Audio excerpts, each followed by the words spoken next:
O Livro dos Espíritos. Filosofia espiritualista. O Livro dos Espíritos contém os princípios da doutrina espírita sobre a imortalidade da alma, a natureza dos espíritos e suas relações com os homens, as leis morais, a vida presente, a vida futura e o porvir da humanidade, segundo o ensinamento dado pelos espíritos superiores, com auxílio de diversos médiuns, recebidos e coordenados por Allan Kardec. Tradução de Evandro Noleto Bezerra, Federação Espírita Brasileira.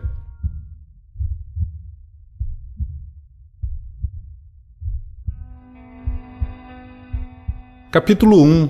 Deus. Deus e o Infinito. Perguntas de 1 a 3. Que é Deus? Deus é a inteligência suprema, causa primeira de todas as coisas. Que se deve entender por infinito? O que não tem começo nem fim, o desconhecido. Tudo o que é desconhecido é infinito. Poder-se-ia dizer que Deus é o infinito? Definição incompleta. Pobreza da linguagem dos homens, insuficiente para definir o que está acima da sua inteligência.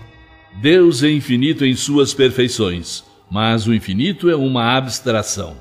Dizer que Deus é o infinito é tomar o atributo de uma coisa pela própria coisa.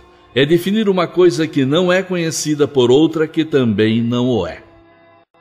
Provas da existência de Deus. Perguntas 4 a 9. Onde se pode encontrar a prova da existência de Deus? Num axioma que aplicais às vossas ciências. Não há efeito sem causa.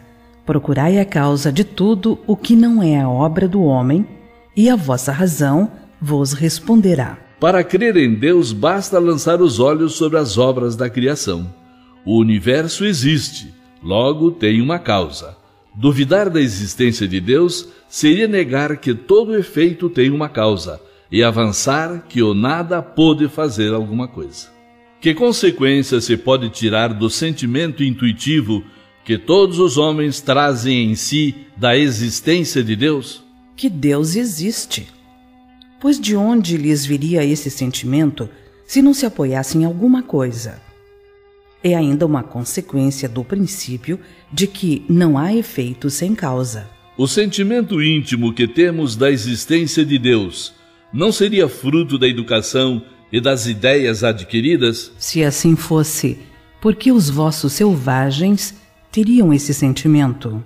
Se o sentimento da existência de um ser supremo fosse apenas produto de um ensino, não seria universal, e como sucede com as noções científicas, só existiria nos que houvessem podido receber esse ensino. Poder-se-ia encontrar nas propriedades íntimas da matéria a causa primeira da formação das coisas? Mas então, qual seria a causa dessas propriedades? É preciso sempre uma causa primeira. Atribuir a formação primeira das coisas às propriedades íntimas da matéria seria tomar o efeito pela causa, pois essas propriedades são em si mesmas um efeito que deve ter uma causa. Que pensar da opinião que atribui a formação primeira a uma combinação fortuita da matéria, ou seja, ao acaso? Outro absurdo. Que homem de bom senso pode considerar o acaso como um ser inteligente? E além disso, o que é o acaso? Nada. A harmonia que regula as forças do universo revela combinações e propósitos determinados, e por isso mesmo denota um poder inteligente. Atribuir a formação primeira ao acaso seria um contrassenso, pois o acaso é cego e não pode produzir os efeitos que a inteligência produz. Um acaso inteligente não seria acaso. Onde se vê na causa primeira uma inteligência suprema e superior a todas as inteligências? Tendes um provérbio que diz: pela obra se conhece o autor. Pois bem, vede a obra e procurai o autor. É o orgulho que gera a incredulidade. O homem orgulhoso nada admite acima de si, e é por isso que se julga um espírito forte. Pobre ser, que um sopro de Deus pode abater. julga-se o poder de uma inteligência pelas suas obras. Não podendo nenhum ser humano criar o que a natureza produz, a causa primeira é, portanto, uma inteligência superior à humanidade. Quaisquer que sejam os prodígios realizados pela inteligência humana, ela própria tem uma causa, e quanto maior for o que realize, tanto maior há de ser a causa primeira. Essa inteligência superior é que é a causa primeira de todas as coisas, seja qual for o nome pela qual o homem a designe. Atributos da divindade. Perguntas 10 a 13. Pode o homem compreender a natureza íntima de Deus? Não. Falta-lhe, para tanto, o sentido. Será dado um dia ao homem compreender o mistério da divindade? Quando o seu espírito não mais estiver obscurecido pela matéria e pela sua perfeição se houver aproximado de Deus, então o verá e o compreenderá. A inferioridade das faculdades do homem não lhe permite compreender a natureza íntima de Deus. Na infância da humanidade, o homem o confunde muitas vezes com a criatura, cujas imperfeições lhe atribui, mas, à medida que nele se desenvolve o senso moral, seu pensamento penetra melhor no âmago das coisas. Então, ele faz da divindade uma ideia mais justa e mais conforme à sã razão, embora sempre incompleta. Se não podemos compreender a natureza íntima de Deus, podemos ter ideia de algumas de suas perfeições? Sim, de algumas. O homem as compreende melhor à medida que se eleva acima da matéria. Ele as entrevê pelo pensamento. Quando dizemos que Deus é eterno, infinito, imutável, imaterial, único, onipotente, soberanamente justo e bom, não temos uma ideia completa de seus atributos? Do vosso ponto de vista, sim, porque acreditais abranger tudo.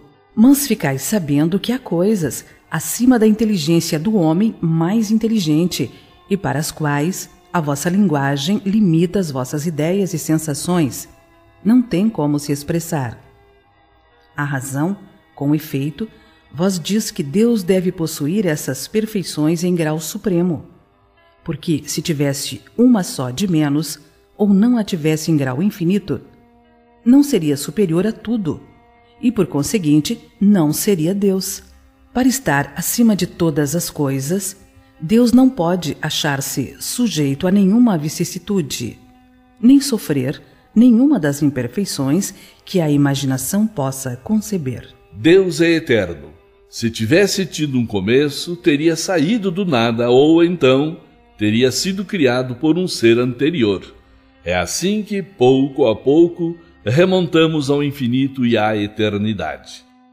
É imutável.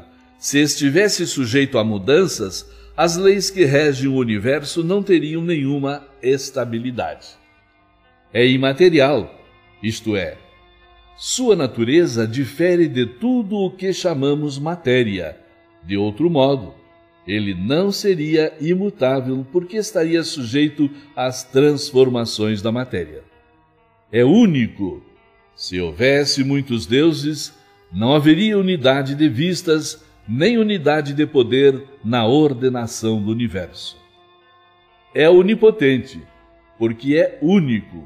Se não tivesse o soberano poder, algo haveria mais poderoso ou tão poderoso quanto ele. Não teria, assim, feito todas as coisas, e as que não tivesse feito seriam obra de outro Deus. É soberanamente justo e bom. A sabedoria providencial das leis divinas se revela nas menores como nas maiores coisas, e essa sabedoria não permite se duvide nem da sua justiça, nem da sua bondade.